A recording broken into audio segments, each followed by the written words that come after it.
Hello, hello! Aujourd'hui, j'ai envie de te partager trois réflexes que tu dois avoir pour retrouver de la concentration.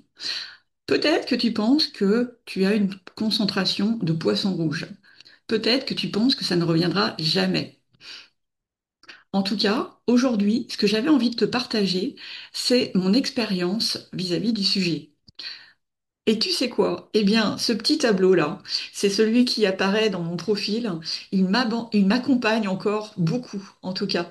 Il me montre et il me démontre tous les jours qu'en fait, il vaut mieux que je relâche, que j'aille me promener, que j'aille faire des activités de plaisir, plutôt que de me concentrer, sur quelque chose qui n'aboutira pas aujourd'hui.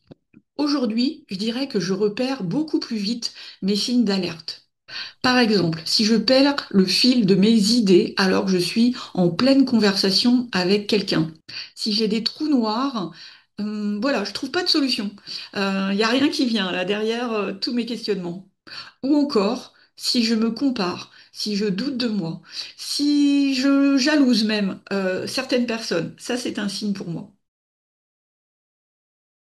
La concentration passe et passera toujours par ta capacité de relâchement. Comment je m'y prends quand je détecte ça? Alors avant, je me serais donné des coups de fouet mental. Voilà, je me serais dit, bouge-toi un peu, tu vas y arriver, tu vas bien trouver une solution, passe du temps sur ce dossier. Et maintenant, eh bien, j'ai trois réflexes. Le premier, je me rassure avec du concret. Je relève le positif dans ma situation. Par exemple, j'ai une belle maison, je suis en bonne santé, ma famille se porte bien, ma famille est heureuse. Deuxième réflexe, je lâche mes dossiers qui me posent problème. Voilà, je vois que je n'ai plus de concentration. Et eh bien, je vais prononcer mes activités plaisir. Le jardinage, la cuisine ou encore une bonne série Netflix. Si tu veux recevoir d'autres conseils, si tu es en burn-out, inscris-toi à ma newsletter. Tu vas trouver le lien dans ma bio en dessous de cette vidéo. Et puis, je me répète que c'est une période temporaire. Demain, mon cerveau sera plus rapide. Du coup, certes, je procrastine, mais en me disant que je vais gagner du temps.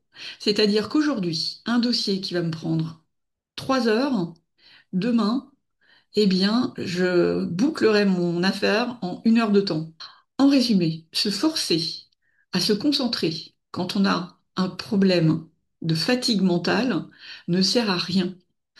Il vaut mieux 10 000 fois aller trouver une activité plaisir qui va te ressourcer plutôt que de rester scotché à ton dossier.